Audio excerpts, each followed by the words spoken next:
तो hello guys, welcome to small learning Sagar Ali. आज के इस वीडियो में हम पढ़ने वाले cellular respiration. Cellular respiration topic को स्टार्ट करने से पहले मैं आपको कुछ बताना चाहता हूँ जो कि बहुत इंपॉर्टेंट है। और एक ऐसा अमल जो हर जिंदा जानदार में होता है, चाहे ऑक्सीजन हो या ना हो। तुम्हारे बॉडी ग्लूकोज को तोड़कर एनर्जी का फर्स्ट स्टेप स्टार्ट कैसे करती है। और सेल के अंदर एक हाइडन फैक्ट्री है जिसे हम ग्लाइकोलाइसिस का नाम देते हैं। सो गाइस, आपने सही नाम सुना। आज का हमारा टॉपिक है वह ग्लाइकोलाइसिस। ग्लाइकोलाइसिस बायोलॉजी का एक ऐसा टॉपिक है जिससे हर साल एंट्री टेस्ट में और एग्जाम में बहुत सारे क्वेश्चन हम कवर करने वाले हैं। सो वीडियो को एंड तक जुड़े रहिए। ग्लाइकोलाइसिस का मतलब होता है, ग्लाइको मीन्स ग्लूकोज और लाइसिस मीन्स ब्रेक डाउन। मतलब ऐसा अमल जिसमें ग्लूकोज की ब्रेक डाउन होती है। ये एनएरोबिक रिस्पायरेशन मतलब इसलिए इसको कहते हैं क्योंकि ये ऑक्सीजन की एब्सेंस में होता है। ऑक्सीजन की इसको नीड नहीं पड़ती।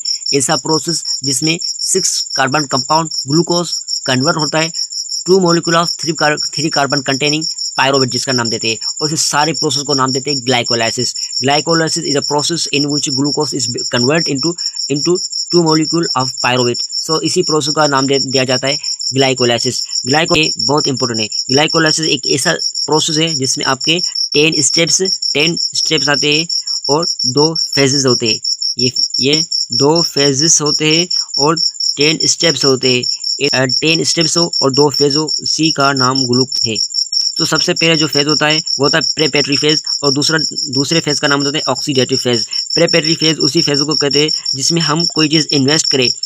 सपोज करो कि अगर हमारा एक बिजनेस है, हम पहले उसमें चीज़ लगाते हैं, फिर उसे चीज़ें निकालते हैं, हमें फ़ायदा भी होता है और हमें बहुत सारी चीज़ प्रोवाइड भी की जाती है। हम पहले तो इन्वेस्टमेंट करते हैं, फिर हमें वो चीज़ें मिलती है जो हमने इन्वेस्ट की, और उससे ज़्यादा हमें चीज़ें प्रोवाइड की जाती है।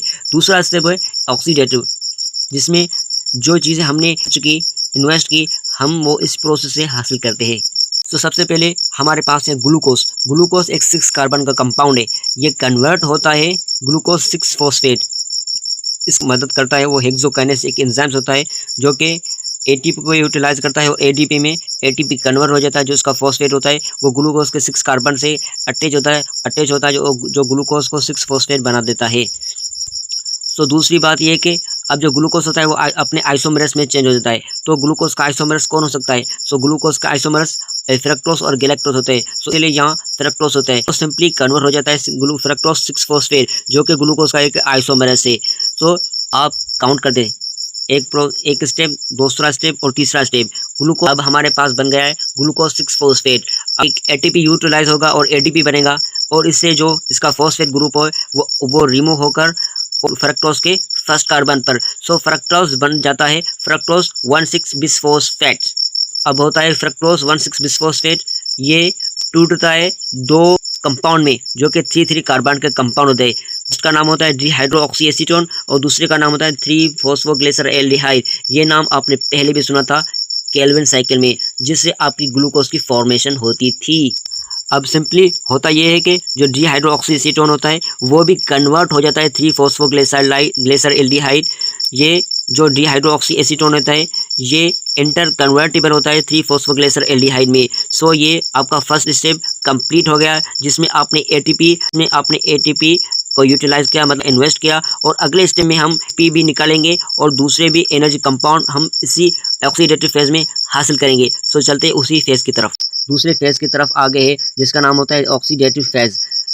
ऑक्सीडेटिव फेज में क्या होता है, हमारे पास 2 मॉलिक्यूल ऑफ 3-फॉस्फोग्लिसरएल्डिहाइड बन चुके। ये अब क्या होंगे, अब हमारे पास दूसरा स्टेप होता है, इसमें आपका 2 NADH यूटिलाइज होते हैं और 2 NADH के कंपाउंड को फॉर्म करते हैं। और इसके साथ साथ आपके जो इससे एक फॉस्फेट निकलता है वो 3 कार्बन पर अटैच होता है और उस 3-फॉस्फोग्लिसरएल्डिहाइड को बना देते हैं 2 मॉलिक्यूल ऑफ फर्स्ट पहले भी थे, लेकिन 2 मॉलिक्यूल ऑफ 1,3 बिसफॉस्फोग्लिसरएल्डिहाइड बन जाते हैं।